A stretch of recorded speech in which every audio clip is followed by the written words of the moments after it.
ألف لام ميم. اللهم صل على محمد وعلى آل محمد كما صليت على إبراهيم وعلى آل إبراهيم إنك حميد مجيد. اللهم بارك على محمد وعلى آل محمد كما باركت على إبراهيم وعلى آل إبراهيم إنك حميد مجيد. اللهم ارزقنا علما نافعا واسعا عميقا والذين إذا أنفقوا لم يسرفوا ولم يقتروا وكان بين ذلك قواما. والذین، یہ دیکھیے کلمہ شروع میں واو آیا. واو کے کیا معنی ہے؟ اور ہماری زبان کا کلمہ ہے والذین. الذین جو سب اشخاص، اور یاد ہے ہم نے اسے پڑھا تھا الذین، الذی کی جمع ہے جس کے معنی جو ایک شخص، اور الذی کی مؤنث ہوتی ہے اللتی جو ایک مؤنث، اور اللتی کی جمع ہوتی ہے اللائی جو سب مؤنث، اور الذی کی جمع ہوگی الذین جو سب مذکر. الذین جو سب اشخاص. اذا، والذین اذا. اذا کہتے ہیں جب اردو میں ہم نے جب کہنا ہو تو عرب اسے اذا کہتا ہے. یہ 1.5 میں سے ہے، بار بار آنے والا کلمہ ہے. یہ کلمہ ہمیشہ ماضی سے پہلے اگر آئے، ماضی سے پہلے آئے تو ترجمہ ماضی میں نہیں کریں گے بلکہ اس کا ترجمہ مضارع میں کریں گے، حال یا مستقبل میں کریں گے. والذین اذا انفقوا، دیکھیے والذین اذا انفقوا. انفقا، واو الف کس بات کی علامت ہے؟ ذرا دیکھیے، واو الف تو جمع کی علامت ہے، اور باقی کلمہ کیا رہ گیا؟ انفقا. اس نے انفاق کیا، اس نے خرچ کیا. اردو میں کہتے ہیں نان نفقہ. نفقہ کا مطلب خرچ. انفقا اس نے خرچ کیا ماضی ہے، اور پلس لگ گیا واو الف. ان نے انفاق کیا، اس نے یعنی ان سب افراد نے خرچ کیا. خرچ کیا ماضی ہے لیکن اس سے پہلے اذا لگا ہوا ہے. اذا لگنے کی وجہ سے اب اس کا ترجمہ چونکہ ہم نے پڑھا ہے مضارع میں کرنا ہے، زمانہ حال یا زمانہ مستقبل میں، تو کیا ترجمہ کریں گے؟ والذین اذا انفقوا. اور اللہ کے بندے وہ ہوتے ہیں جب وہ خرچ کرتے ہیں. وہ جب خرچ کرتے ہیں یا کریں گے، دونوں اس کا ترجمہ ہوں گے کیونکہ مضارع ہے. وہ خرچ کرتے ہیں یا کریں گے تو کیا ترجمہ ہوگا؟ والذین اذا انفقوا. اور اللہ کے بندے وہ ہیں. یہ اللہ کے بندے کا کلمہ میں نے کہاں سے لے لیا؟ بالکل ٹھیک، عباد الرحمن کا ٹائٹل ہے، اس کے نیچے کہا جا رہا ہے اللہ کے بندے وہ ہیں. وعباد الرحمن الذین یمشون علی الارض. اور اب ہم نے پڑھا ہے والذین اذا انفقوا. اور رحمان کے بندے وہ ہیں جب انفاق کرتے ہیں، جب خرچ کرتے ہیں. لم یسرفوا. یہ کلمہ لم ہم نے پہلے بھی پڑھا تھا کہ کلمہ لا اور لم اور لن یہ تینوں کلمات نفی کے لیے آتے ہیں. لم جب کلمہ آتا ہے تو یہ اپنے آخری حرف کے اوپر جزم دے دیتا ہے. یہ مضارع سے پہلے آتا ہے، یہ مضارع سے پہلے آئے گا اور ترجمہ اب اس کا ماضی میں کریں گے. یہ پہلے کے برعکس اذا کے اندر ہم نے پڑھا تھا ماضی سے پہلے اذا آئے تو اس کا ترجمہ ہم نے مضارع میں کرنا ہے، لیکن یہ کلمہ مضارع سے پہلے آئے گا لم، اور اس کا ترجمہ ہم ماضی میں کریں گے. لا بھی ہماری زبان کا کلمہ ہے، وہ منع کرنے کے لیے بھی آتا ہے اور نفی کرنے کے لیے بھی آتا ہے، جبکہ لم صرف نفی کرتا ہے، اپنے بعد میں آنے والے کلمے کے آخری حرف پر جزم دے دیتا ہے اور اس کا ترجمہ ہم ماضی میں کر دیتے ہیں. یہ دو چیزیں، اور اس میں اگر واول کوئی آ جائے تو وہ بھی حذف ہو جاتے ہیں، یہ بھی بات یاد رہے. اسی طرح کلمہ لن. لن کا کلمہ بھی نفی کے لیے آتا ہے، مضارع سے ہی پہلے آتا ہے، لیکن اس کا ترجمہ صرف مستقبل میں کرتے ہیں، حال میں نہیں کرتے. حالہ مضارع کا ترجمہ جو ہوتا ہے وہ حال میں بھی ہوتا ہے اور مستقبل میں بھی ہوتا ہے، دونوں طرح کیا جاتا ہے. وہ یہ فعل کرتا ہے یا کرے گا، لیکن یہ کلمہ لن کل اس کے آغاز میں آ جائے تو نفی کر دی لن کے ساتھ. اگر ایسا ہو جائے تو نفی تو ہوگی لیکن صرف مستقبل میں. لن تنالوا البر حتى تنفقوا مما تحبون، تمہیں ہرگز نیکی نہیں ملے گی جب تک تم اللہ کی راہ میں وہ خرچ نہ کرو جسے تم خود پسند کرتے ہو. تمہیں نیکی نہیں ملے گی، یعنی اللہ کے ہاں اس کا اجر تب ملے گا جب وہ تم اللہ کی راہ میں وہ خرچ کرو جو تم خود اپنے لیے پسند کرتے ہو. لا، لم، لن، ہم نے عرض کیا یہ تینوں کلمات ہماری زبان میں استعمال ہوتے ہیں. ہاں البتہ لا جو ہے وہ نفی بھی کرتا ہے اور منع بھی کرتا ہے، جبکہ لم اور لن صرف نفی کرتے ہیں. لم مضارع سے پہلے آ جائے تو ماضی میں ترجمہ کرتے ہیں، اور لن مضارع سے پہلے آ جائے تو اس کا ترجمہ ہم صرف مستقبل میں کریں گے نفی. یہ بات یاد رہے. یہاں پہ کلمہ آ گیا لم. لم یسرفو.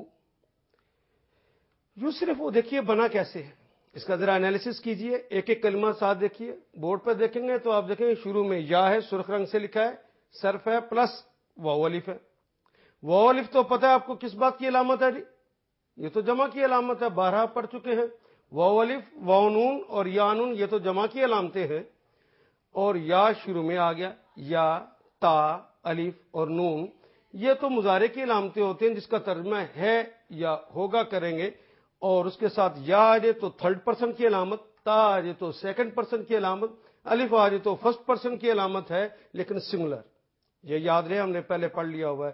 اور نون آ جائے تو یہ ہے فرسٹ پرسن ہی لیکن جمع کی علامت ہے. ہم یہ فعل کرتے ہیں، یہ کریں گے. اور باقی کیا کلمہ رہ گئی؟ صرف. اور یہ کلمہ ہم اردو میں بھی استعمال کرتے ہیں، اسراف. کیا معنی ہے جی اسراف کے اردو میں؟ فضول خرچی. یسرف یہ ساتھ لگا دیا، وہ فضول خرچی کرتا ہے یا کرے گا. اور یسرفو وہ سب فضول خرچی کرتے ہیں یا کریں گے. لیکن شروع میں لگ گیا لم. لم یسرفو، مضارع سے پہلے لم آ گیا تو ترجمہ ہوگا ماضی میں جی. بالکل ٹھیک. اب اس کا تو انہوں نے اسراف کیا. یسرفو، لم یسرفو انہوں نے اسراف نہیں کیا کیونکہ لم نے ساتھ نفی کر دی. لم یسرفو انہوں نے اسراف نہیں کیا. لم یسرفو یہ تو ہم نے پڑھ لیا کہ انہوں نے اسراف نہیں کیا، حالانکہ مضارع تھا. لم کی وجہ سے اس کا ترجمہ ہم نے ماضی میں کر دیا. وَلَمْ يَقْتُرُوا، اور یہ کلمہ بھی دیکھیے واو کے معنی.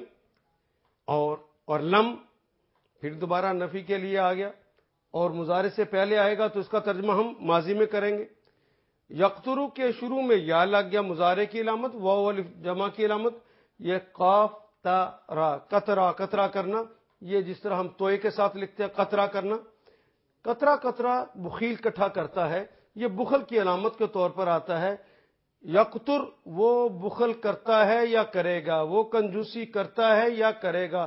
لیکن واو الف آخر پہ لگ گیا. یقترو وہ سب بخل کرتے ہیں یا کریں گے. اور لم یقترو اب ماضی ہو جائے گا نا کیونکہ مضارع سے پہلے لم لگ گیا ہے. اب اس کا ترجمہ کس میں کریں گے؟ ماضی میں. لم یقترو اور انہوں نے بخل نہیں کیا. اب دیکھیے انہوں نے بخل نہیں کیا یہ تو ماضی ہو گیا لیکن شروع میں اذا لگا ہوا ہے. اذا اسے پھر دوبارہ کس میں بدل دے گا؟ مضارع میں. وہ بخل نہیں کرتے. اور کانا کا مطلب ہم نے کئی دفعہ پڑھا ہے، اے کونو مکان کے مالک، ساری دنیا جہاں کے مالک. یہ کون کا لفظ ہوتا ہے جس کے معنی ہونا، وہیں سے یہ کلمہ نکلا کانا. کانا کا مطلب ہونا. کانا ہوتا ہے. بینا کا مطلب درمیان میں، یہ بھی ہماری زبان کا کلمہ ہے. بین الاقوامی، بین الاضلاعی کلمات ہم اردو میں استعمال کرتے ہیں درمیان میں. ذالکہ اس میں اشارہ ہے، پہلے بھی ہم پڑھ چکے. ذالکہ وہ کے معنوں میں، دیٹ کے معنوں میں ہم عربی میں ذالکہ کلمہ استعمال کرتے ہیں لیکن مفرد کے لیے. اور اولئکہ وہ سب دوز کے معنوں میں استعمال ہوتا ہے. دوز پیپلز کہنا ہو تو کیا کہیں گے جی؟ اولئکہ. اور دیٹ کہنا ہو تو ذالکہ. مذکر کے لیے ذالکہ ہم استعمال کرتے ہیں. ذالکہ قواما. قوام کہتے ہیں جو نہ صرف خود قائم ہو جو دوسروں کو بھی قائم کر دینے والا ہو. قائم کر دینے والے کو بھی کہتے ہیں. اور قوام کہتے ہیں اعتدال کو, اور قوام کہتے ہیں میانہ روی کو. ان کا خرچ ان دونوں انتہاؤں کے درمیان اعتدال کے ساتھ ہوتا ہے. یہ معنی کریں گے وَكَانَ بَيْنَ ذَلِكَ قَوَامًا.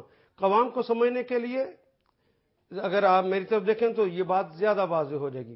دیکھیے میں دونوں ٹانگوں پہ کھڑا ہوں, میں نے اپنا وزن دونوں ٹانگوں پر ایک جیسا ڈال رکھا ہے, اور اب میں قائم ہوں. اور جب میں اگر سارا وزن آگے ڈال دوں گا قائم رہ سکوں گا؟ جب میں سارا وزن پیچھے ڈال دوں, دائیں ڈال دوں, بائیں ڈال دوں, نہیں رہ سکتا جب تک اعتدال میرے وزن میں نہ آ جائے. ان دونوں خرچوں کے درمیان جب تک اعتدال نہیں ہوگا زندگی نہیں چل سکتی. یہی بات فرمائی گئی ہے والذین اذا انفقوا. اور اللہ کے بندے وہ ہوتے ہیں جب وہ انفاق کرتے ہیں. یہ دیکھیے انفاق کا ماضی ہے, اذا کی وجہ سے کیا بن گیا ہے؟ بالکل ٹھیک مضارع میں ترجمہ کیا لم یسرفوا. وہ انہوں نے اسراف نہیں کیا. ماضی کی وجہ لم کی وجہ سے یہ ماضی میں ترجمہ کریں گے, حالہ مضارع ہے, لیکن اذا کلمے کے آغاز میں لگا ہوا ہے, جملے کے آغاز میں لگا ہوا ہے, اس لیے اب پھر اس کا ترجمہ کس میں کر دیں گے؟ مضارع میں. وہ اسراف نہیں کرتے, وہ فضول خرچی نہیں کرتے. ولم یقتروا. اور وہ بخل سے کام نہیں لیتے. وَكَانَ بَيْنَ ذَلِكَ قَوَامًا. اور ان کا انفاق ہوتا ہے, ان کا خرچ ہوتا ہے ان دونوں انتہاؤں کے درمیان اعتدال کے ساتھ, میانہ روی کے ساتھ. اور وہ لوگ جب خرچ کرتے ہیں تو نہ اسراف کرتے ہیں نہ بخل سے کام لیتے ہیں, بلکہ ان کا خرچ ان دونوں انتہاؤں کے درمیان اعتدال کے ساتھ ہوتا ہے. میں بات سمجھا سکا جی؟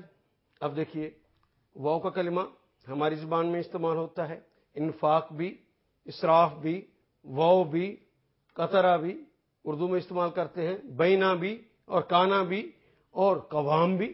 یہ سارے کلمات تو ہماری زبان میں استعمال ہونے والے ہیں. کس قدر سچ فرمایا ہے میرے اللہ نے. وَلَقَدْ يَسَّرْنَا الْقُرْآنَ لِلذِّكْرِ فَهَلْ مِن مُدَّكِرٍ. اس آیت کریمہ کو دیکھیے, اس کو سمجھنے کے لیے ایک اور انداز میں آپ کو دیتا ہوں. میتھمیٹک تو آپ نے پڑھا ہے, ایک بڑی بریکٹ ہوتی ہے, ایک چھوٹی بریکٹ ہوتی ہے. پہلے چھوٹی بریکٹ کھولی جاتی ہے میتھمیٹک میں, پھر بڑی بریکٹ کھولی جاتی ہے. اذا سے پہلے یہ کلمہ اذا آ جائے تو اس کے بعد والا جملہ جو ہوگا ہم نے پڑھا ہے آٹومیٹیکلی وہ ماضی ہے, لیکن اس کا ترجمہ مضارع میں کرنا ہے, ہم نے پہلے پڑھا. تو اذا کلمے کے شروع میں آ گیا, آخر تک بڑی بریکٹ لگ گئی. لم ہم نے پڑھا ہے کہ لم یہ بھی چینج لاتا ہے. لم کے بعد اگر بریکٹ لگا دی, چھوٹی بریکٹ ہم نے لگا دی ہے, تو لم کے بارے میں ہم نے پڑھا کہ یہ مضارع سے پہلے آتا ہے اور اسے ماضی بنا دیتا ہے. اور یقترو سے پہلے بھی لم لگا, اس نے بھی وہ مضارع تھا اور اس کو ماضی بنا دیا. پہلے چھوٹی بریکٹ کھولے, چھوٹی بریکٹ کھولیں گے تو لم کی وجہ سے یہ مضارع جو تھا ماضی بن گیا, اور یقترو کا بھی مضارع جو تھا وہ آٹومیٹیکلی ماضی بن گیا. اب انفقہ بھی ماضی ہے, یسرفو بھی ماضی ہے, یقترو بھی ماضی ہے, اور شروع میں اذا ہے. جب بڑی بریکٹ کھولیں گے اذا والی, جب یہ بریکٹ کھولی تو دیکھیے سارے کا سارا ماضی جو تھا وہ سارے کا سارا مضارع بن جائے گا, کیونکہ سب ماضی ہیں. تو اب ہم ترجمہ کریں والذین اذا انفقوا لم یسرفوا ولم یقتروا. اور اللہ کے بندے وہ ہیں جب وہ نہ وہ اسراف کرتے ہیں نہ وہ بخل سے کام لیتے ہیں.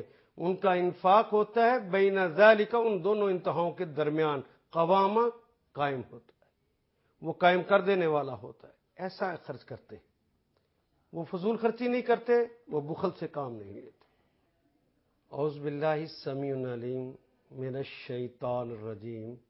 بسم اللہ الرحمن الرحیم. والذین اذا انفقوا لم یسرفوا ولم یقتروا وکان بین ذلک قواما. وہ جو اللہ بندے بنانا چاہتے ہیں, وہ تکوینی اعتبار سے تو میں نے شروع میں بھی کہا کہ سارے کے سارے اللہ ہی کے بندے ہیں, لیکن جنہیں اللہ نے اپنا بندہ تسلیم کر لیا ہے, کہا کہ یہ میرے بندے ہیں, پیار سے جن کا نام عباد الرحمن خود اللہ نے رکھا، ان کے خصائص میں سے ایک یہ بتایا کہ وہ جب خرچ کرتے ہیں نہ فضول خرچی کرتے ہیں اور نہ بخل سے کام لیتے ہیں، بلکہ ان کا خرچ ان دونوں انتہاؤں کے درمیان بڑے اعتدال کے ساتھ ہوتا ہے، اتنا اعتدال جو انہیں قائم کر سکے اس اعتدال کے ساتھ ہوتا ہے۔ یہ ان کی تعریف فرمائی میرے اللہ جل شانہ نے اپنے ان بندوں کی۔ لیکن اس بات کو تو ہم تب سمجھ سکتے ہیں کہ اعتدال ہوتا کیا ہے۔ یہ تب سمجھ آئے گی جب اسراف کے معنی بھی سمجھ آ جائیں گے اور بخل کے معنی بھی سمجھ آ جائیں گے۔ نبی اکرم صلی اللہ علیہ وسلم کے زمانے میں ان دونوں کی مثالیں تو بڑی واضح تھیں۔ کچھ لوگ سخاوت کے اندر حد سے آگے نکلے ہوئے تھے اور کچھ لوگ تو بخل کے اندر انہوں نے مثالیں قائم کر رکھی تھی۔ اسلام نے آ کے ان دونوں انتہاؤں کے درمیان رہنا سکھایا اور بتایا کہ فضول خرچی کہتے کسے۔ فضول خرچی جو اسلام نے جس سے منع کیا ہے وہ 3 چیزیں ہوتی ہیں، ان کو پلے باندھ لیجیے۔ فضول خرچی سے مراد ایک یہ ہے کہ جائز کاموں میں حد اعتدال سے بڑھ کر کوئی انسان خرچ کرے۔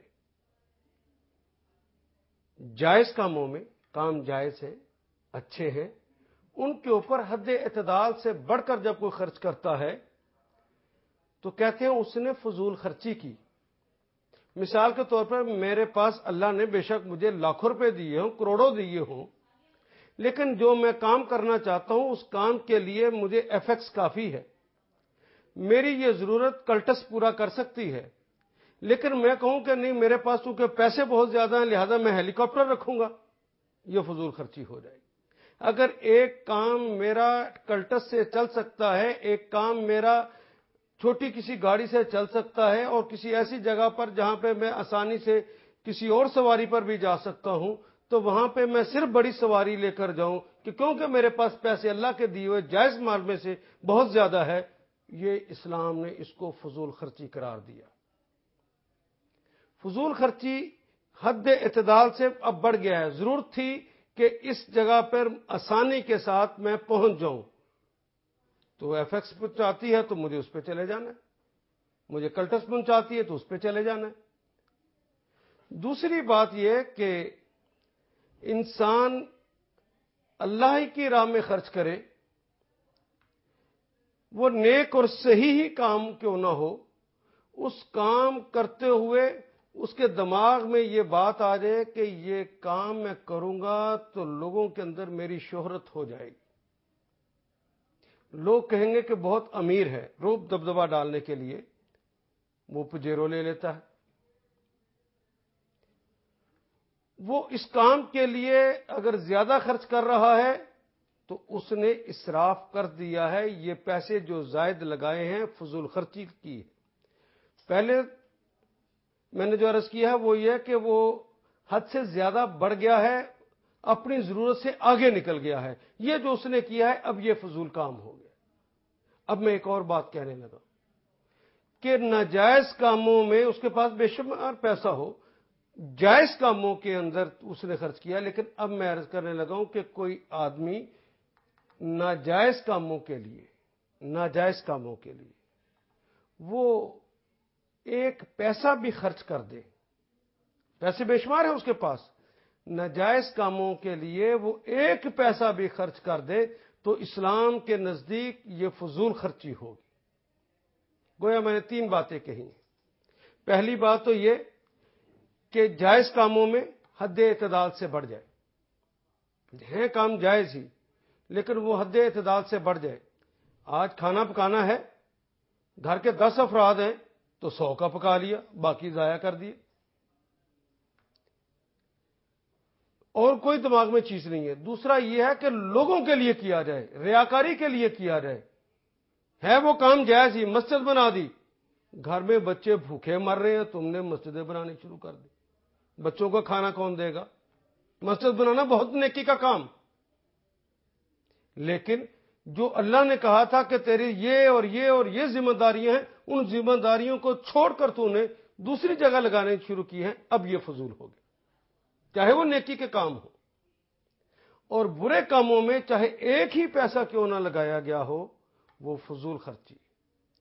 اسلام نے فضول خرچی سے منع کر دیا کہ نہ تم اپنے حد اعتدال سے بڑھ کر خرچ کرو اور نہ ہی ریاکاری کے لیے خرچ کرو اور نہ ناجائز کاموں میں خرچ کرو۔ میں اور آپ اپنے گھر کے اثاثے کا اگر جائزہ لیں تو کتنی چیزیں ایسی ہوتی ہیں جو ہماری ضرورت کی ہیں ہی نہیں، لیکن ہم نے گھر میں صرف اس لیے رکھی ہے تاکہ لوگوں کو پتا چلے کہ ہم کوئی بڑی شے ہیں۔ یہ اپنے آپ کو بڑی شے قرار دینے کے لیے، لوگوں کے اوپر روب ڈالنے کے لیے وہ جتنی بھی چیزیں خرید کر ہم نے گھروں کے اندر لگا دی ہیں وہ ساری کی ساری حد اعتدال سے نکلی ہوئی وہ ساری فضول خرچیاں ہیں۔ ان فضول خرچیوں کی اسلام اجازت نہیں دیتا۔ بیٹے کی شادی کرنی ہے، بیٹی کی شادی کرنی ہے، بیٹے اور بیٹی کی شادی دل کھول کر کیجئے، مہمانوں کو کھانا کھلائیے، لیکن مہمانوں کو کھانا اس طرح کھلانا، ایک مہمان کو آپ کھانا بڑے اچھے طریقے سے اپنے گھر میں کھلا سکتے ہیں، لیکن اس لیے کہ لوگ کیا کہیں گے، ایک ہی بیٹا تھا اس کی شادی یوں کر دی تو انٹرکانٹ میں کیوں نہیں کی، تو میں انٹرکانٹ میں کروں گا۔ خرچہ جو بڑھایا ہے فضول خرچی کی ہے اسلام کے نزدیک۔ ابھی ہمارے ہاں کچھ ہی دیر پہلے کی بات ہے، اخباروں میں خبریں آئیں، ایک MNA صاحب ہیں، انہوں نے اپنے بھائی کی شادی کی اور شادی کرتے ہوئے ان کے ذہن میں آیا کہ ہم تو اپنے بھائی کی شادی اپنی شان و شوکت کے مطابق کریں گے، تو انہوں نے بھائی کو ہاتھی پر بٹھایا۔ ہاتھی جب چلتا تو اس کے پاؤں کے نیچے اشرفی سونے کی رکھتے، جب وہ ہاتھی آگے چلا جاتا تو علاقے کے مزارے اور غریب لوگ بیچارے بھاگ کر اس سونے کی اشرفی کو اٹھانے کی کوشش کرتے اور زخمی ہوتے۔ یہ اس نے صرف اس لیے کیا پتا چلے کہ چودھری کے بھائی کی شادی ہو رہی ہے، ایک MNA کے بھائی کی شادی ہو رہی ہے، اور اس کا مقابلہ کرنے کے لیے ایک اور آدمی نے اسی طرح کی حرکت کی کہ اس نے اپنے بھائی کی شادی پر ہیلی کاپٹر لیا۔ لوگ تو پیسے جو اوپر سے پھینکتے ہیں، کسی نے ہاتھ سے پھینکے، کسی نے کسی طرح پھینکے، اس نے کہا کہ ہیلی کاپٹر سے میں پھینکوں گا، اور سارے رستے وہ 100 کے نوٹوں کی برسات کرتا گیا۔ کس لیے؟ کیا کسی غریب آدمی کو نہیں دیے جا سکتے تھے؟ تمہارے پاس فالتو تھے تو کسی صحیح جگہ پہ لگاتے، ٹھیک جگہ پہ لگاتے۔ یہ فضول جگہ پہ لگایا ہے، اللہ نے اسے فضول خرچی قرار دیا۔ یہ اللہ کے اس دیے ہوئی نعمت کی شکر نہیں آپ نے ادا کیا، بلکہ آپ نے اس کا کفر کیا ہے، ناشکری کی ہے، اس کی سزا ہوگی۔ یہ ناپسند ہے فضول فعل، اللہ کو یہ پسند نہیں ہے۔ اپنی نمود اور نمائش کے لیے وہ سنا ہوگا آپ نے، چودھری صاحب نے 5 روپے بھیجے، اعلان کہا ہے 2 دفعہ مسجد میں کر دینا۔ یہ نمود و نمائش کے لیے، وہ 1 پیسہ ہی کیوں نہ ہو، وہ 10,000 ہی کیوں نہ ہو، 10 کروڑ کیوں نہ ہو، 10 کھرب ہی کیوں نہ ہو، اسلام اس کے لیے کوئی اجر نہیں دیتا۔ جس کام پہ کرائٹیریا بنا لیا، جس کام پہ اللہ نے اجر نہیں دینا وہ فضول ہے، لا یعنی ہے، اس کی اسلام میں کوئی حیثیت نہیں، اور جس پہ اجر ملنا ہے وہ بڑا واضح کر دیا، میانہ روی اختیار کرو۔ یہ نہیں کہا کہ تم اپنے مہمانوں کو کھانا نہ کھلاؤ، ضرور کھلاؤ، اپنی استطاعت سے بڑھ کر بھی نہ کھلاؤ، فضول خرچی ہو جائے گی۔ تمہیں حد اعتدال میں رہنا ہے، اگر حد اعتدال سے بڑھو گے، اپنی استطاعت سے بڑھ کر کرو گے تو قرض کون اتارے گا؟ کر تو لوگے، آج نام تو تمہارا ہو جائے گا، کل خرچ اتارتے ہوئے اس گھر کے اوپر پھر مصائب بنا دو گے تو یہ گھر قائم نہیں رہے گا۔ یہ تمہارا خرچ قوام نہیں ہے، خرچ جو ہے یہ قائم کرنے والا نہیں رہا، بلکہ اس گھر کو ڈھانے والا ہو گیا ہے۔ تو اللہ کے بندے وہ ہوتے ہیں جب وہ خرچ کرتے ہیں تو اس کے اندر اس بات کا خیال رکھتے ہیں کہ وہ اعتدال رہے، اور اس بات کا خیال رکھتے ہیں، خرچ کرتے ہوئے اچھی طرح سوچ لیتے ہیں کہ یہ جو میں خرچ کرنے لگا ہوں اس سے اللہ راضی ہوں گے کہ اللہ ناراض ہوں گے۔ میں نہیں کہتا مہندی کی رسم نہ کرو، کیجئے، لیکن یہ ڈانس پارٹیاں، یہ میوزک کنسرٹ اللہ سے پوچھ لیجئے کرنے جائز ہیں؟ کر لوں، اس کے اوپر پیسہ لگا لوں، ٹھیک ہوگا۔ ایک کیسٹ خریدی آپ نے، اس کے لیے پیسے تو تھوڑے لگے ہیں، لیکن فضول خرچی کی، اس کا کل اللہ پوچھے گا اور اس کا حساب لے گا۔ کیوں؟ یہ مال تو میں نے دیا تھا. اس وقت تک اللہ نے آگے چلنے ہی نہیں دینا. قیامت کے روز پاؤں پکڑ لے گی زمین اور آگے آپ چل ہی نہیں سکیں گے جب تک اس بات کا جواب نہ دیں کیسے مال کمایا تھا اور کیسے مال خرچ کیا. یہ تو جواب دینا پڑے گا. ان المبذرین کان اخوان الشیاطین، یہ جو مبذر ہیں، یہ جو فضول خرچ کرنے والے ہوتے ہیں، یہ تو شیطان کے بھائی ہیں. میرے اللہ نے کہہ دیا یہ تو شیطان کے بھائی ہوتے ہیں. جس کو اللہ شیطان کا بھائی کہہ دے وہ کہہ دے میں نے بڑا اچھا کام کیا. اور اس کے برعکس کچھ لوگ ہوتے ہیں جو قطرہ قطرہ کر کے اکٹھا کرتے رہتے ہیں. تو جائز کاموں میں بھی حد اعتدال کے اندر رہتے ہوئے بھی اپنے ذات پر اور اپنے بیوی بچوں پر بھی خرچ نہیں کرتے. یہ بخیل لوگ ہیں، یہ کنجوس لوگ ہیں. اللہ نے اس کنجوسی کو بھی پسند نہیں کیا، اس بخل کو پسند نہیں کیا، اسے مذموم حرکت قرار دیا ہے. جتنا اللہ نے تمہیں استطاعت دے رکھی ہے جائز کاموں میں اس حد تک تو اللہ کے دیے ہوئے انعام کا اظہار تو کر دو. فضول خرچی سے تو منع کیا ہے، لیکن جس حد تک اللہ نے تمہیں دے رکھا ہے. ایک صحابی رسول ہیں، انہوں نے کپڑے جو پہنے ہوئے تھے پھٹے پرانے، وہ بوسیدہ کپڑے پہنے. تو نبی اکرم صلی اللہ علیہ وسلم نے پوچھا اللہ کے بندے تیرے تو ماشاءاللہ 4 بچے ہیں، کماتے ہیں، اور گھر میں کیا تجھے دیتے نہیں ہیں؟ دیتے ہیں جی. تو نے یہ کیا حال بنا رکھا ہے؟ اللہ کی ناشکری کرتا ہے. جو جا کے کپڑے ایسے پہن کے رہو جس سے پتا چلے کہ تو اللہ کا شکر کرنے والا بھی ہے. یہ کنجوسی ٹھیک نہیں ہے. کتنے لوگ ہیں جو اپنے ہی بچوں کو اور خود اپنی ذات کو پیسے کما کما کے جمع کرتے رہتے ہیں. یہ ان کا شوق ہوتا ہے. پیسے بہت کماتے ہیں لیکن کما کما کے جمع کرتے رہتے ہیں، اور جمع کر کے پھر خرچ کرتے ہوئے ان کے اوپر جان پہ بن جاتی ہے اپنی ہی ذات پر.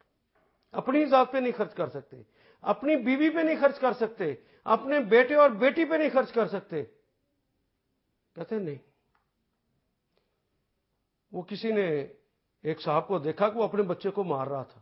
پوچھا کیوں مار رہے ہو بھائی؟ تیرا اپنا بچہ کیوں مار رہے ہو؟ ابھی تو رزلٹ نکلا ہے، تم نے آج اسے مارنا شروع کیا. کہتے کم وقت پاس ہو گیا ہے. تو پھر یہ تو خوشی کی بات ہے پاس ہو گیا. کہا پھر پچھلے سال کتابیں لے کے دی تھی، کہا 2-4 سال چلانا اور پاس ہو گیا، مجھے نئی کتابیں لے کر دینی پڑیں گی. جان پہ بن جاتی ہے. یہ کنجوسی اسلام کو پسند نہیں. آپ نے دیکھا ہوگا کہ کسی کے ہاں گئے تو وہ بڑے نیک لوگوں کے اندر یہ بات پائی جاتی ہے. کہتے ہیں بھائی جو کچھ ہم کھائیں گے وہی آپ کو پیش کر دیں گے. اسلام کو یہ بات پسند نہیں ہے. اگر اللہ نے استطاعت دے رکھی ہے تو گھر میں جو آج مہمان آیا ہے تو اس مہمان کی مہمانداری کرنی ہے، اور 3 دن تو وہ مہمان رہے گا نا، تو اپنے سے کچھ بہتر کھلانا ہے اسے. یہ کنجوسی ہے جو اندر سے کہتی ہے کہ میں ایماندار ہوں، فضول خرچی نہیں کر رہا. یہ بیلنس نہیں ہے، توازن کو قائم کرنا ہے. اللہ نے دے رکھا ہے تو آج مہمان آیا تو اللہ سے پوچھئے مہمان نوازی کرنے کا تو اجر دے گا؟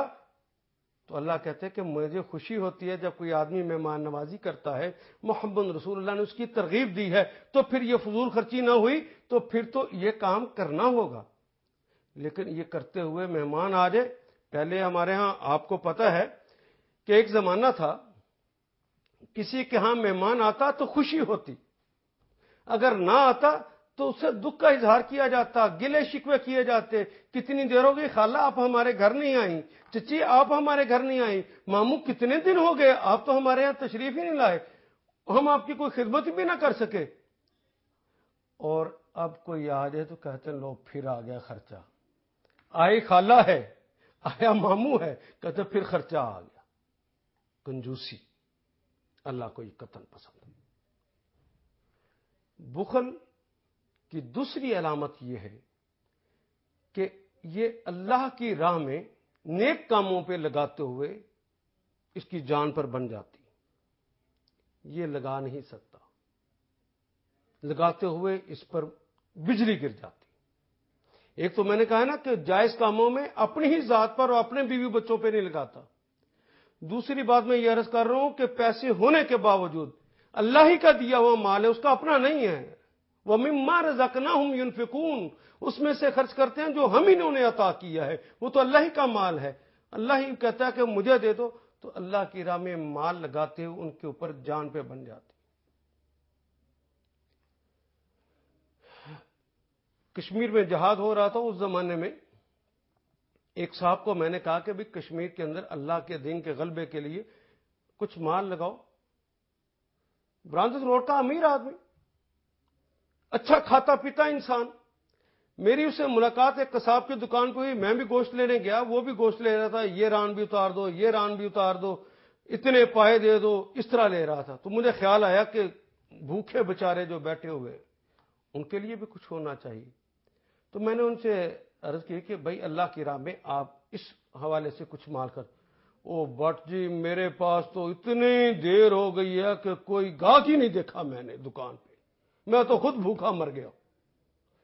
میں نے عرض کی اگر بھوکے مرے ہوتے تو میں دیکھتا پھر کس طرح ایک ران یہ اتار دو، ایک ران یہ اتار دو، اور یہ گوشت کا حصہ دے دو اور 40 پائے دے دو، پھر تم یہ بات کہتے؟ لیکن جان پہ بن جاتی ہے۔ بخیل لگاتے ہوئے وہ سمجھتا ہے کہ میری موت ہو گئی ہے۔ یہ انتہائی مذموم حرکت ہے، اور یہ ایسا کمینہ سخت انسان ہو جاتا ہے بخل کرنے پر کہ نہ اپنی ذات کو فائدہ دیتا ہے، نہ کسی اور کو فائدہ ہونے دیتا ہے۔ مال اس کے پاس موجود ہوتا ہے لیکن کسی کو فائدہ نہیں ہونے دیتا۔ میں عرض کروں کہ شیخ سعدی رحمۃ اللہ علیہ نے دو دوستوں کی مثال بیان کی کہ دونوں دوست گرمیوں کا زمانہ سفر کر رہے تھے تو تھک کے ایک درخت کے نیچے لیٹ کے، گرمی بڑی زیادہ تھی بلکہ حبس ہو گیا، حبس کی وجہ سے لیٹنا بھی مشکل ہو گیا، پنکھا ایک تھا، دونوں پاس لیٹے ہوئے تھے، دونوں کی نیت یہ تھی کہ یہ پنکھا چلائے گا تو مجھے ہوا مفت میں آئے گی، دوسرے کی بھی یہ نیت ہے یہ پنکھا چلائے گا تو ہوا مجھے مفت میں آئے گی۔ دونوں نے پنکھا نہ چلایا کہ پنکھا میں چلاؤں، پنکھا میں کروں تو دوسرا مفت میں ہوا لے جائے گا۔ اس کے بخل نے اسے اجازت نہ دی، وہ خود بھی بغیر ہوا کے بغیر پنکھا کیے مرتا رہا، لیکن یہ برداشت نہ کر سکا کہ میری ہوا ساتھ لیٹا ہوا بھی انسان لے جائے۔ ہاں ایک بات اور عرض کروں،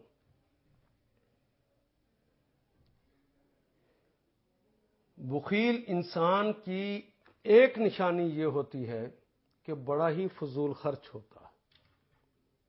آپ کہیں گے عجیب بات کیا دی، ابھی تو آپ کہہ رہے تھے پیسہ بھی نہیں نکالتا۔ وہ نہیں نکالتا، یہ بات سچ ہے، لیکن اللہ نے اس فلسفی کو اچھی طرح سمجھ لیجئے، جو پیسہ آنا ہے اس کا بھی وقت معین ہے، پیسے نے جو جانا ہے اس کا بھی وقت معین ہے۔ ایسا نہیں ہو سکتا کہ پہلے پیسے آ جائیں، ایسا نہیں ہو سکتا جتنی دیر آپ کے پاس رہنے ہیں اس سے آدھا لمحہ بھی زیادہ رہ جائے، یہ بھی نہیں ممکن۔ ہاں جو تمہیں اختیار دیا ہے کہ کس طرح کمانے ہیں اور کس طرح دوبارہ لگانے ہیں، اتنا اختیار انسان کے پاس ہے، لیکن پیسے کا آنا اور پیسے کا جانا یہ اس کے اختیار میں نہیں ہے۔ وہ آ بھی جائیں گے کیونکہ اللہ نے اس کے پیدا ہونے سے پہلے لکھ رکھا ہے کہ اتنے بج کر اتنے منٹ پر اتنے پیسے آئیں، اور یہ بھی لکھ رکھا ہے اتنے بج کر اتنے منٹ پر اس سے یہ پیسے چلے جائیں گے۔ کس طرح لینے ہیں یہ اس کے اختیار میں دیا ہے، کس طرح لگانے ہیں یہ اس کے اختیار میں دیا ہے۔ اس لینے پر اگر وہ اللہ اس کے رسول کی مرضی کے مطابق لیا اور اللہ اس کے رسول کی مرضی کے مطابق وہ مال لگا دیا ہے تو اس پہ اجر دینا ہے، اس پر انعام دینا ہے، اس پہ جنت دینی ہے۔ اور اللہ اس کے رسول کی مرضی سے ہٹ کر کمایا، غلط طریقوں سے کمایا، ناجائز اور حرام طریقوں سے کمایا، ممنوع طریقوں سے کمایا، غصب سے کمایا، رشوت سے کمایا، جھوٹ سے کمایا، ملاوٹ سے کمایا، دھوکہ دے کر کمایا، وہ آ تو جائیں گے، اس کے اوپر عذاب ملے گا۔ کیسے لگایا اس کے اوپر بھی عذاب ہونا ہے۔ اگر وہ ٹھیک لگایا تو جنت، برا غلط طریقے سے لگایا ہے تو اس کے اوپر باقاعدہ عذاب ہونا ہے۔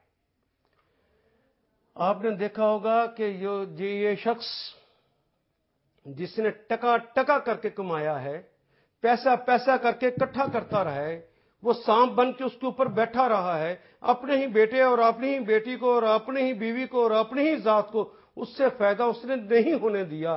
وہ اللہ کی ضرورتیں تھیں، اللہ نے کہا کہ من یقرض اللہ قرضا حسنا، اللہ کو قرض حسنا کون دیتا ہے؟ اس نے اللہ کو قرض حسنا دینے سے بھی انکار کر دیا، اس نے اللہ کو بھی نہ دیا، کسی کو نہ دیا۔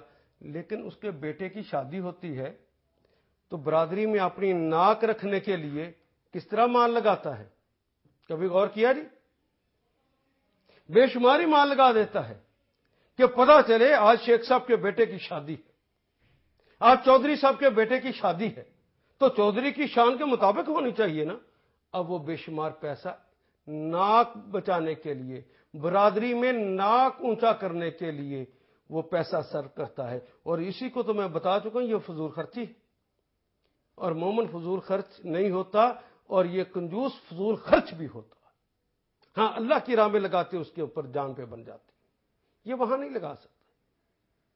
جو اللہ کی راہ میں مال لگاتے ہیں ان کے لیے تو اللہ نے اجر بھی بڑا رکھا ہے، انہیں اپنا بندہ قرار دیا ہے، وہ میرے بندے ہیں۔ اور اللہ کیا خوبصورت انداز ہے، خود کہتے ہیں کہ بندے وَمِمَّا رَزَقْنَاهُمْ يُنْفِقُونَ، یہ دیا جو ہے وہ تو ہم نے دیا نا، اسی میں سے خرچ کر دو۔ اچھا چلو، دنیا میں رہتے ہوئے تمہارے اوپر غلبہ ہو گیا ہے کہ تم نے اپنی محنت سے خود کمایا ہے، مان لیا تمہارا ہے، چلو مان لیتے ہیں تمہارا ہے تو مجھے قرض دے دو۔ ایک اور انداز دیکھا نا آپ نے، چلو مجھے قرض دے دو، میں تمہیں اس سے بہتر کر کے لٹاؤں گا۔ یہ یقین آتا ہے؟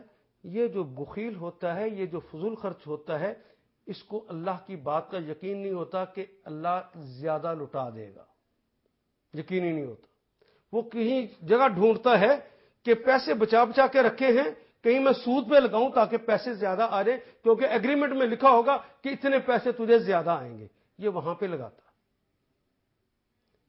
اور پھر وہ جب اس نے جانے ہیں تو چلے جاتے۔ اگر یہ اللہ کی راہ میں لگا دیتا تو بچ جاتا۔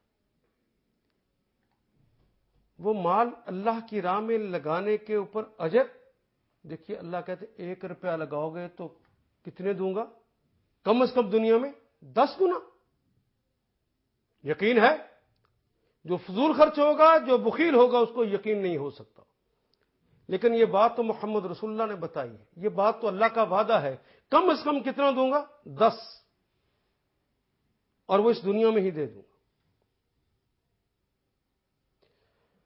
ہمارے ایک بزرگ ہیں، پہلے سعودی عرب ہوتے تھے، ڈاکٹر ہیں، آج کل وہ پاکستان میں ہی ہیں۔ میں نے یہ اس شخص کو دیکھا، اللہ انہیں جزائے خیر دے، بزرگ آدمی ہے۔ وہ کہتے ہیں کہ مجھے اگر کسی چیز کی ضرورت ہوتی ہے، میں نے اپنی گاڑی لینی ہوتی ہے، کوئی کام بھی کرنا ہوتا ہے، اس کو پہلے میں 10 پہ تقسیم کرتا ہوں، اس کی قیمت کو 10 پہ تقسیم کرتا ہوں، ایسے تیسے کر کے وہ جو 10 پہ تقسیم کرنے پہ جواب آ جائے، اتنے پیسے اکٹھے کر کے میں وہ اللہ کی راہ میں لگا دیتا ہوں۔ مثلا مجھے 100 روپے کی ضرورت ہے تو میں کہیں سے بھی لوں 10 روپے اکٹھے کر کے، وہ 10 روپے میں اللہ کی راہ میں لگا دوں۔ اگر میں 10 روپے اللہ کی راہ میں لگاؤں تو رسول اللہ کی بات کا یقین ہو تو 10 گنا اس دنیا میں ملے گا، تو 100 ملیں گے یا نہیں ملیں گے؟ تو وہ اللہ سے کاروباری کیوں کرتے ہیں کہ وہ جتنے پیسوں کی ضرورت ہوتی ہے اس کا 10% جو ہے وہ لگا دیتے ہیں اللہ کی راہ میں، تو اللہ سے امید رکھتے ہیں کہ 100% آ جائے گا۔ وہ 100% آ جائے تو ان کو وہ یعنی 10 گنا آ جائے، 10 گنا آئے گا۔ 10 روپے لگائے گا تو 10 گنا آئے تو 100 روپیہ ہو گیا، 100 روپے ان کی ضرورت ہے وہ پورا ہو جائے گا، اور وہ اپنی چیز خرید لیں گے۔ کیا مجھے اور آپ کو اس بات کا یقین ہے کہ اللہ دے گا؟ لیکن اللہ میرے تو فرماتے ہیں میں صرف 10 گنا نہیں دیتا، تم اپنا اخلاص بڑھا لو تو میں اس کو 70 گنا کر دیتا ہوں۔ میرے اللہ فرماتے ہیں کہ تم میری راہ میں مال لگاؤ، تم 70 گنا نہیں، تم اخلاص کو اور بڑھا لو تو میں اس کو 700 گنا کر دوں گا، 700 گنا۔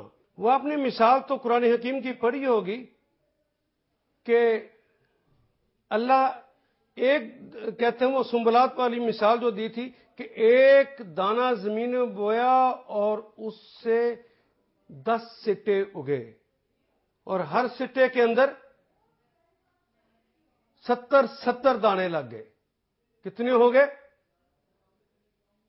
700 گنا کر دیتا ہے میرا اللہ، اسی دنیا میں کر دیتا ہے. لیکن وہ کہتا ہے تم اپنا اخلاص بڑھا رہو، میں پھر اتنا دوں گا جتنی میری شان ہے. اللہ اگر اپنی شان کے مطابق دے دے تو کمیاں رہ جائیں گی، لیکن یہ بات بخیل کو اور فضول خرچ کو سمجھ نہیں آ سکتی. وہ خرچ کرتے ہوئے اپنے پیمانے رکھتا ہے. جس نے اللہ کے پیمانے رکھے وہ کامیاب ٹھہرے گا. جس نے محمد رسول اللہ کے پیمانے رکھے کامیاب تو وہ ٹھہرے گا. جس نے اپنے پیمانے رکھے، غیروں سے لے کر پیمانے بنائے، کس طرح میرا مال بڑھے گا اور اس طرح میرا بچے گا، اگر اس نے ایسا کیا تو یقین کی جانیے کہ اس دنیا کے اندر بھی وہ قوام نہیں ہو سکتا اور آخرت کے اندر بھی وہ قوام نہیں ہوگا. جو قائم ہی نہ ہو، نہ جو قائم کر سکتا ہو، تو جنت میں جانے کا اہل ہو جائے گا. وہاں تو اعتدال والے جائیں گے.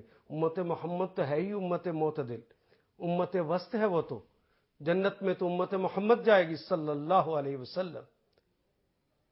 آئیے ہم اپنے بارے میں خوب سوچیں اور یہ بھی دماغ سے نکال دیں کہ مال میں نے کمایا.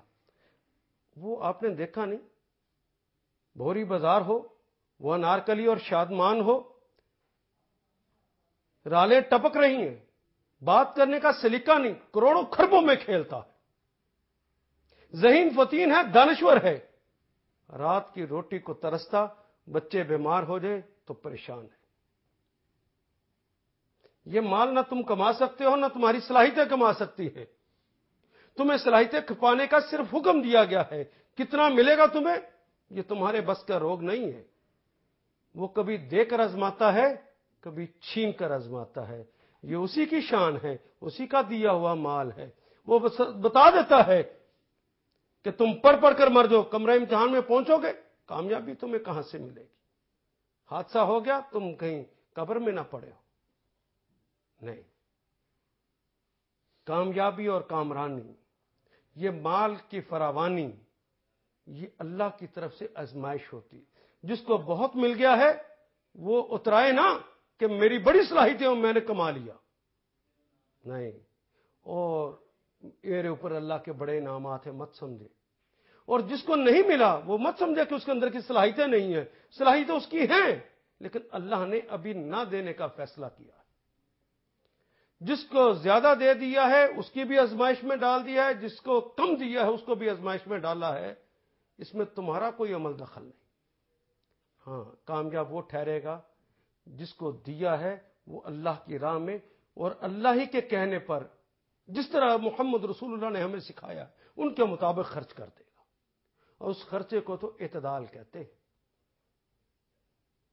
جب اللہ کی راہ میں رسول اللہ لگاتے تو اس طرح آپ بھی لگائیں. ایک دن صحابہ کے درمیان باتیں ہو رہی تھیں اور حاتم بن طائی آپ جانتے ہیں معروف سخی تھا. ان کا بیٹا مسلمان ہو گیا تو صحابہ کے درمیان بیٹھے ہوئے اپنے ابا کے بارے میں باتیں کرنے لگ گئے کہ میرے ابا کے گھر کے 7 دروازے تھے اور ایک ہی سائل 7 دروازوں پہ آتا تو میرے ابا کے ماتھے پہ کبھی شکن نہ آتی، اسے 7 دروازوں سے دیتا. ایک صحابی رسول صلی اللہ علیہ وسلم عاشق رسول بھی بیٹھے ہوئے تھے، کہنے لگے خدا کی قسم میرے آقا کا ایک ہی دروازہ ہے اور ایک دروازے سے اتنا دے دیتے ہیں دوسرے دروازے کی ضرورت نہیں رہتی. یہ ہیں عطائیں، اسے عطا کہتے ہیں کہ اللہ کا دیا ہوا ہے، میرا تو ہے ہی نہیں. اسی کی راہ میں لگانا ہے. یہ صرف وہ لگا سکتا ہے جو امتحان میں کامیابی کی طرف اللہ کے فضل سے چل پڑا ہے. اور یہ اللہ زبردستی نہیں کرتے کہ تو زیادہ لگا تو کم لگا، یہ اس کی آزاد مرضی پر چھوڑا. لیکن اس کے مال کے آنے کا وقت اور اس کے مال کے جانے کا وقت بھی معین. اس کے اندر اگر اس نے اس اصول کو جو قرآن حکیم میں اللہ کے بندوں کی نشانی کے طور پر بتایا ہے. لوگوں، میں نے سورہ حجرات کے اندر وہ چیزیں بتائی تھی جو آپ کے اندر سے نکالنا ہے. سورہ فاتحہ کے اندر ایمانیات کا وہ پلیٹ فارم دیا تھا جس کے اوپر کھڑے ہونا ہے. اور سورہ فرقان کا آخری رکوع جو میں پڑھا رہا ہوں وہ اس لیے پڑھا رہا ہوں کہ یہ انسانی بنیادی اوصاف ہیں جو آپ کے اندر داخل کرنے ہیں. اس آیا کریمہ کو پڑھنے کا فائدہ تب ہوگا کہ آپ ابھی میرے سامنے بیٹھے بیٹھے یہ فیصلہ کر لیں کہ آج کے بعد فضول خرچی نہیں کریں گے، آج کے بعد بخل سے کام نہیں لیں گے، اس مال کے مالک اپنے آپ کو نہیں سمجھیں گے، ہم تو امین ہیں، ہمیں تو عطا کیا گیا ہے، ہم نے تو اس کے اوپر لینے پر بھی اور دینے پر بھی حساب دینا ہے، ہم تو امین ہیں، مالک نہیں ہیں۔ پھر جس طرح وہ کہتا ہے ویسے لگا دیں گے، جس طرح وہ کہتا ہے خرچ کرو اس طرح خرچ کر دیں گے، اور جہاں پہ اس نے خرچ کرنے سے منع کر دیا وہ نہیں کرے، وہ کام نہیں ہم کریں گے۔